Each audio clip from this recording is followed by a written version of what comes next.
Hi everyone. It's like 3:30 Ohio time. I'm trying to get like these last two readings out because I'm going to be leaving here shortly. Getting my hair cut since I canceled yesterday. And speaking of that, we have a beautiful face.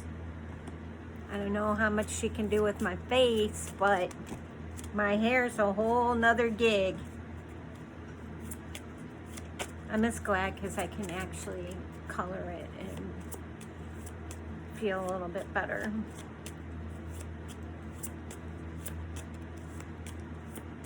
Can you guys see me shuffle?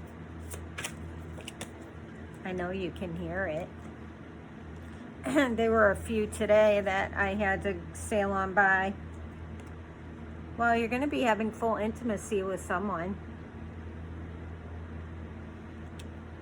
9 plus 1 is 10. So let's see what else we get. Man, they're just falling everywhere. Whoa. Physical attraction. I guess you would need that, wouldn't you? No, not really. Because players will sleep with anybody. They don't care. They just won't take the ugly ones out. They only take the arm candy or the halfway good looking ones. The ugly ones that are real easy lays, they keep them at home. Oh, just watch Netflix. Okay. And they agree to it because they're just happy to get laid.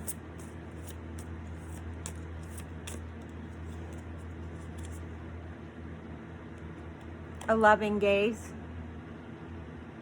Look, I just noticed this. She's giving a loving gaze to a monster. Look at his, like, he's playing a pan flute, but that could be, like, mistaken for teeth. Look at his face. Is he a devil? Yeah, he looks like a devil with his little horns up here. So is she falling in love with the bad guy? And then she's going to end up, good luck, girl. Or he's sucking her in by playing his music, being a musician. She's falling for it. I can speak from experience. Don't fall for it. I'm a musician. I've played in bands, been published music. Yeah, you don't want to do that. I've been doing that since I was 17. Oh, my Lord. Some musicians are the biggest dogs. Ideal romance. A couple more and then we're done and I'll do a different reading.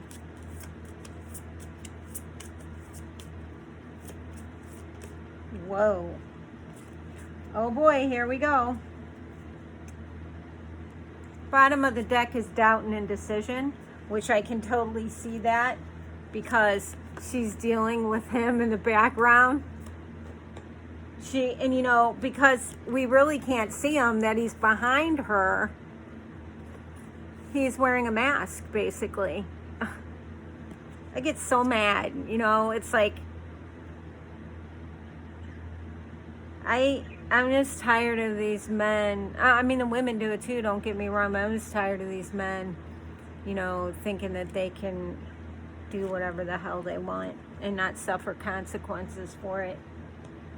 You're going to start a relationship and you feel like you have to bail, sit down and talk to the person, give them, cite the reasons for them for leaving so they can improve themselves when they go on to the next person. Let them sit and listen to your lies, like the huge lie of what motivated you to start hooking up with other people. Most men can't do that because they can't face themselves. They can't face the inner demons that push them out to do it. So we have doubt and indecision. She does have a beautiful face. And that's why he's going after her. They are seeing each other in the dark and during the day. But that confirms the dark.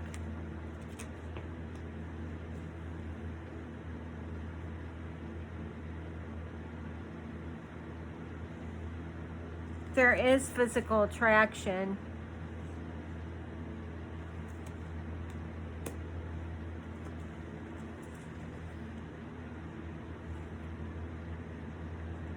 They've had full intimacy, but it's a 10. 10 is completion. So although she thought it was an ideal romance,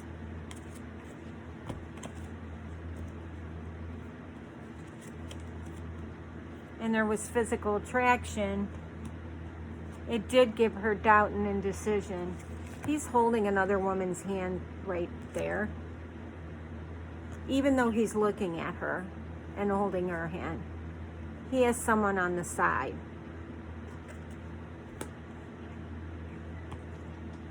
She has no idea that any of this is going on, obviously. She has no idea. I'll let you stare at him for a few minutes.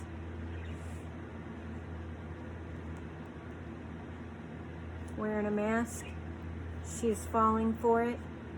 She's looking this way at their at the doubt and indecision, because deep down in her intuition, she knows that.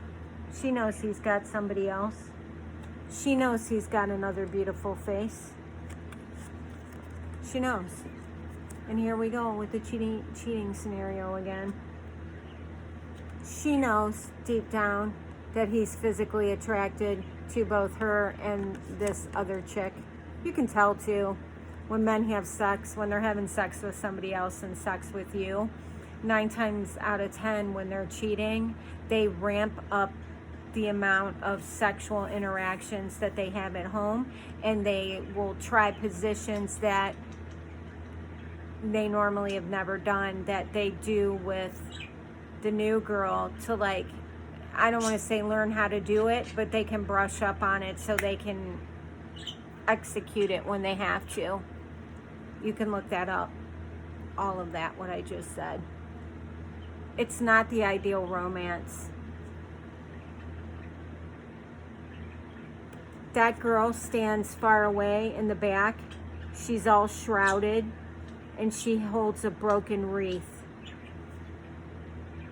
He's tied up in binds, and he's looking downward, and he's in the dark. So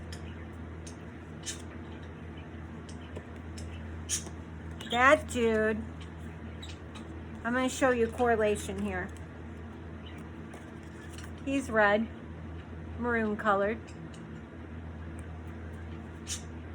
color of a sacrifice, blood red,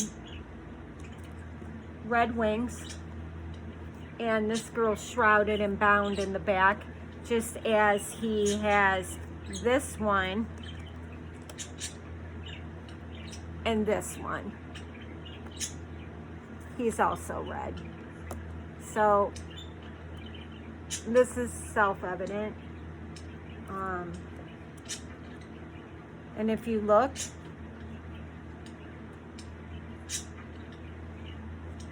I don't know where the card went. It's oh, here, it fell down. Red blanket, and this is full intimacy they have, but the connection's done. It's completed. It is completed. And they do all go together. The red ties it together. They're done. And let me show you one more thing. We have Eros and Thanatos. He has a red shield blocking whatever love is to come through. I don't know if you guys know about him in Greek mythology. I need to read up more on this. Sigmund Freud studied this guy. And you see those little cherubs? He was one of those. Then, as time went on, you've ever heard of Persephone and how she I don't know if she was shot with the arrow or her husband. And she ended up having to stay in Hades for 6 months out of the year, and then she came up for the other 6. Her mom, somehow arranged it. But I'm going to have to look into her story as well. I don't want to quote anything and not really know what I'm speaking about, but I do know that he hit her husband with the arrow. He is looked upon as a great fighter. He's won many a battles, but he's also a womanizer. You can look all this up. It'll say it clear as day. Thanatos is looked upon as death. Eros is looked upon as life. Sigmund Freud compared them to S&M, sadist and a masochist. One likes to give the pain, the other likes to receive it. After a while, when you have well, I shouldn't say after a while. Sometimes in relationships, you have that role reversed, where somebody likes to give the pain, inflict it, the other likes to take it, or you get what it's called a switch, and they'll switch the roles.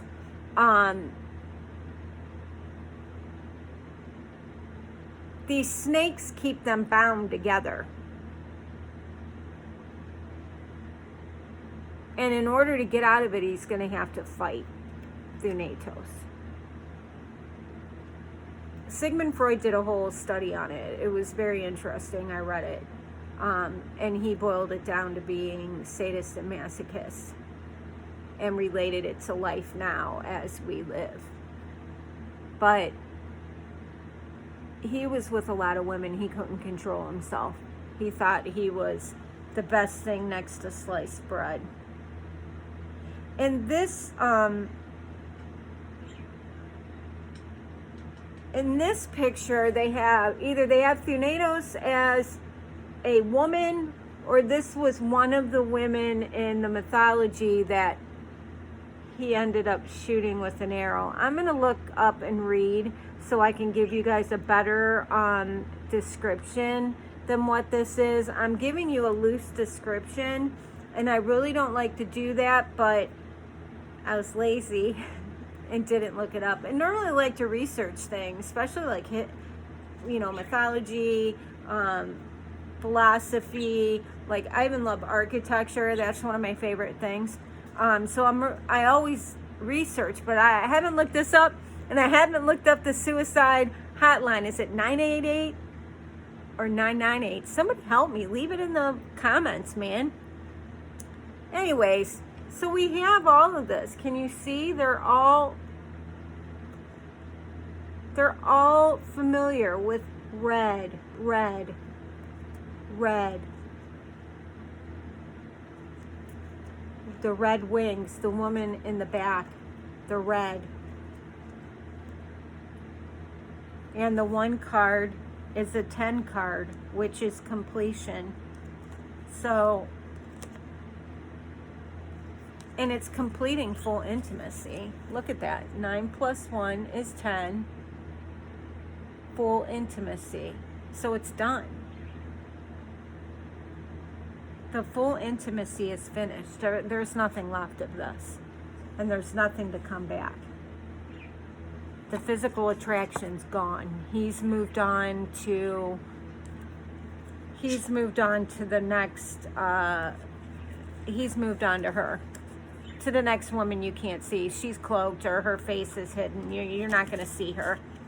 Unless you run around the same town that your dude does, and even then he's smart enough to go to a different town, you're never going to see what the chick looks like unless he's stupid enough to keep you on his social media. And then he'd have to be a real fucking idiot. They mostly are, aren't they? So, the physical attraction's gone, which was once there. And she does have a beautiful face. But the question is, will she use that beautiful face to move on instead of pining over this monster? Look at him. When he drops that mask, he becomes even uglier. Will she use that beautiful face to find somebody that doesn't do this? Will she use that beautiful face to unshroud herself and get a wreath that is a perfect circle, she doesn't have unity or loyalty. When you have a wreath like that, there's no unity or loyalty. Will she use her beautiful face to find full intimacy again? And then she can reverse it from completion, and it can be complete that yes, you have full intimacy now, and maybe you can become an 11-11. Will she use her beautiful face to have physical attraction? Will she use her beautiful face so she doesn't have to have the S&M? If you choose to do S&M in your bedroom or in a sex club or whatever, that's your prerogative. There's a lot of people that has been involved in that, and the subject's taboo still. Seeing how trans and everything else has come out, there's still fetishes, I can think about 3 that aren't spoken about. And if you know that realm,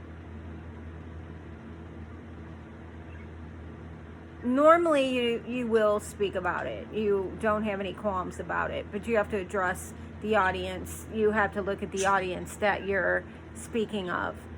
But I take this as sexual and in life in general. Being at a home with your husband or whatever. Who's the alpha? Who's the sub? Who's, do you take that into the bedroom, or do you just practice that for the daily living? Or is that a bedroom exclusivity? Or is it both? Bedroom and, and in your household, everyday living. Do you drive the car, or do your husband drive the car? Does your husband push the cart, or do you push the cart? Got to think about that. And find out those things before you get with somebody, even dating them, because some people, like myself, I only date alphas. I don't date subs at all. I'm not attracted to them. I can't even remotely get attracted to them. It's difficult for me. And I'm a little bit alpha too, so I can really cause friction in a relationship, because if a man is not confident within himself, he'll think like I'm trying to take him over and take him down, which I'm not doing. But I am going to set boundaries for myself, and I am going to get what I need. So that's stuff to think about. A lot of people don't think about that stuff in relation to being with another person. And this isn't gender specific. I use the guy just because it's easier. This can be girl on girl, guy on guy, bisexual. You got to just put it towards your story. And I promise I'll read this again and get more familiar with it, but that's the gist. And you need to decide that. If you do want to participate in this lifestyle, I would do your research about it and make sure you're careful where you get your research from. You don't want to be told the wrong thing and end up doing or getting yourself into a situation that can be potentially abusive. Got to be very careful. And you need to decide, is this going to be S&M sexuality in the bedroom? We're going to play role play. We're going to do other things in addition to role play. Is the role play going to spill out into the household everyday living? And I know some of you have to keep it rated G because you have kids, but you get the gist of it. There's a lot that goes into it, and you have to really think about it before you get involved. Otherwise, this is a love-hate relationship. And I don't blame you for hating this idiot. He had you like that. He had you like this. He had you like this. Whoops. He lured you in like this. Then took the mask off. Lured you in like this and then started to look like this. Same here. Look like this. Then started to appear like this. Completion. The red blanket. It's done. It's over. So this is it. It's all I have. So these are good little cards too. And they did a cheating scenario, but it wasn't as blatant as the Beltane. I have to stay away from that deck for a couple days. So I'm going to get off of here. I'm going to do one more. And that's it. By the time I get home, I'm not going to want to do shorts. So, later.